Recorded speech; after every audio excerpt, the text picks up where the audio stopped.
Tadi pagi saya mendapatkan laporan dari Pak Menteri Kesehatan bahwa ibu ini dan putrinya positif corona.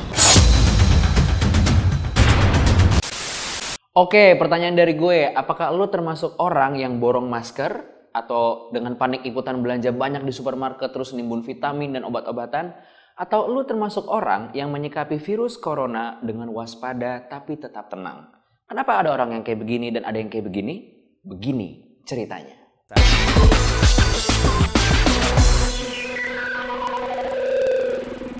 Berita soal virus corona dari Wuhan, Cina sebenarnya udah ada dari awal tahun, tepatnya dari bulan Januari. Tapi pada saat itu orang Indonesia belum cemas dan belum menyiapkan tindakan preventif apapun. Baru setelah dari pemerintah mengeluarkan kabar bahwa ada 2 orang warga negara Indonesia yang positif virus corona, tiba-tiba banyak orang yang menjadi cemas. Generasi Z emang sering dibilang sebagai generasi yang cemas, anxious, dan lebih belajar dari generasi sebelumnya. Tapi khusus untuk kasus ini, yang cemas itu bukan cuma generasi Z. Nah, buat kalian yang kemarin di komen sering ngeributin generasi Z itu siapa, generasi milenial itu siapa, mendingan kalian Google deh supaya kalian tahu lebih jelas klasifikasi boomer X, Y, Z itu lahir dari tahun berapa sampai tahun berapa. Biar nggak salah lagi, oke? Nah, rasa cemas atau takut itu adalah respon atas emosi. Dan emosi kita itu diatur oleh otak, tepatnya di sistem limbik. Jadi gini, otak kita itu terdiri dari 3 bagian besar. Otak besar atau cerebrum, otak kecil atau cerebellum, dan batang otak. Jadi otak besar, otak kecil, batang. Nah, jadi otak besar adalah bagian otak kita yang besar. Nah, otak besar ini dibagi jadi 2 bagian, yaitu otak kanan dan otak kiri. Di dalamnya terdapat sistem limbik. Nah, di dalam sistem limbik itu ada sekumpulan saraf yang berbentuk seperti kacang almond, namanya amigdala. Nah, amigdala inilah yang berfungsi untuk menciptakan persepsi emosi. Jadi kalau lo ngerasa sedih, takut, marah, kecewa, semuanya, itu semuanya kerjaan amigdala. Nah, ketika muncul berita bahwa ada warga negara Indonesia yang positif corona, otak kita nggak siap untuk menerima fakta-fakta yang benar soal penyakit ini. Yang ada, otak kita itu bekerja dengan keadaan yang tidak tenang sehingga logika tidak bekerja secara optimal. Akibatnya, sistem limbik kita yang maju duluan dan lebih dominan. Inilah kenapa alih-alih kita berpikir jernih, yang muncul duluan adalah rasa takut dan rasa panik. Itu adalah respons emosional kita. Amigdala. Jadi kalau lu junior di SMA, lu lagi lewat di kantin, tiba-tiba ada kakak kelas yang, apa lu lihat-lihat? Namanya pasti amigdala. Nah, saat rasa takut ini muncul sebuah reaksi pertahanan diri yang bilang ke diri kita bahwa oh my god, we are not safe, kita nggak aman, kita harus ngapain gitu. Disinilah rasa insecure muncul. Otak kita kembali memerintahkan kepada diri kita untuk sesegera mungkin bikin lingkungan kita jadi aman, jadi bersih, sehingga semua keputusan dan semua tindakan kita berdasarkan emosi dan menjadi tindakan yang reaktif. Contohnya, buru-buru ngestok masker, buru-buru hunting hand sanitizer berbotol-botol, belanja gila-gilaan berkarung-karung beras. Mungkin di bayangan kita, di kepala kita, si emosional itu membayangkan bahwa ini udah nih, kita nggak bisa keluar rumah lagi, kita nggak akan bisa beli makanan lagi, seolah-olah kalau kita keluar pintu rumah mendadak kita akan jadi zombie seperti Resident Evil. Padahal nggak gitu. Gue mau sedikit bedain kondisi emosional yang membentuk respon mekanisme pertahanan diri yang tadi gue jelasin sama kasus rasisme yang terjadi kepada orang-orang Asia di luar negeri gara-gara virus corona. Karena pertama kali virusnya menyebar dari Wuhan, Cina, tiba-tiba ada berita diskriminasi dan penyerangan kepada orang Asia di Inggris. Padahal orang yang diserang ini bukan berasal dari Cina, mereka berasal dari Singapura dan Vietnam. Kasus penyerangan-penyerangan kepada orang-orang Asia ini membuktikan bahwa rasisme masih sangat ada di dunia ini. Dan rasisme bukanlah respons emosional. Rasisme adalah buah pikiran yang perlahan-lahan tumbuh menjadi kultur dan stereotype. Tapi untungnya generasi milenial dan generasi Z cenderung bisa lebih open-minded dan bertoleransi. Makanya hampir kebanyakan kasus-kasus rasisme itu datang dari generasi sebelumnya.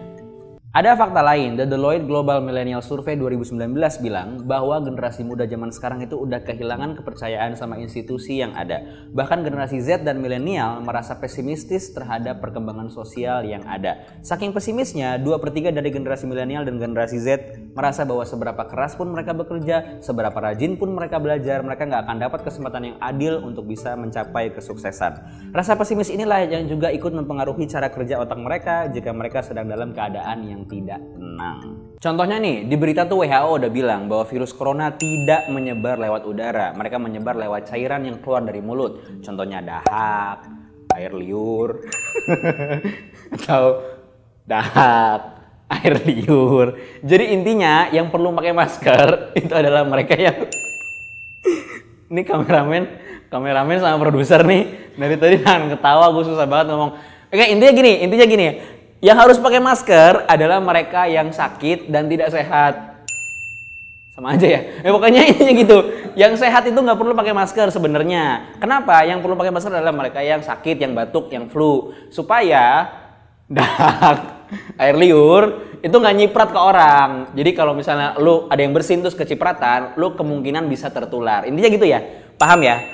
Udah gitu. Udah jangan ketawa ya. Udah susah nih.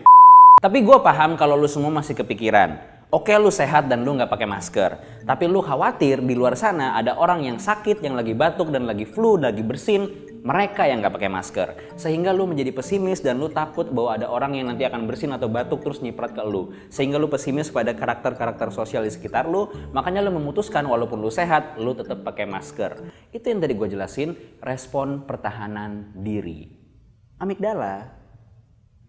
Nah, di zaman digital ini, media dan media sosial itu punya peran yang sangat besar dan sangat penting dalam menentukan emosi orang-orang yang menerima informasi. Hasil survei dari Asian Youth Survey 2019 bilang bahwa 97% anak muda di Indonesia umur 18-35 tahun, yang mana itu artinya adalah generasi Z dan milenial. Tadi udah gue suruh Google, udah belum? Nah, mereka itu mendapatkan informasi sebagian besar dari media sosial dan media online lainnya. Dan platform media sosial yang paling mereka percayai adalah Twitter dan Instagram. Dari jumlah itu, 71% anak muda udah bisa bedain mana itu hard news atau fakta dan mana yang cuma bentuk opini orang di internet. Sementara sebagian besar generasi X masih memilih untuk mencari berita lewat platform Facebook. Sayangnya survei global menunjukkan bahwa 2/3 penduduk dunia masih percaya bahwa Facebook adalah sumber terbesar hoax.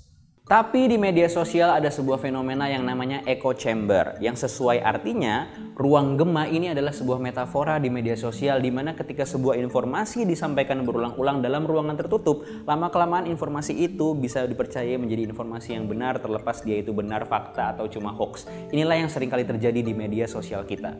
Gampangnya nih, ketika ada netizen yang menyampaikan fakta ataupun hoax secara berulang-ulang, lama-kelamaan informasi itu akan diyakini menjadi sebuah kebenaran. Itulah yang terjadi ketika informasi soal virus corona nyebar di media sosial.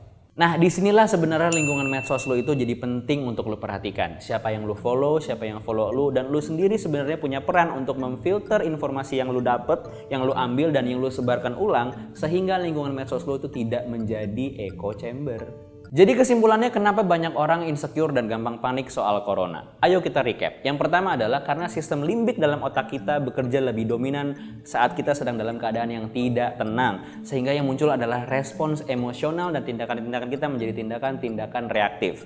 Yang kedua adalah karena perkembangan sosial di sekitar kita membuat kita lebih dulu pesimis terhadap segala sesuatu. Dan yang ketiga adalah karena kita menerima informasi secara berulang-ulang dalam media sosial, terciptalah fenomena yang namanya echo chamber, di mana orang-orang jadi lebih gampang khawatir dibanding mengecek kebenaran. Jadi biar lo nggak insecure dan nggak gampang panik, mending lo cek siapa yang lo follow. Kalau ada yang echo chamber, unfollow aja.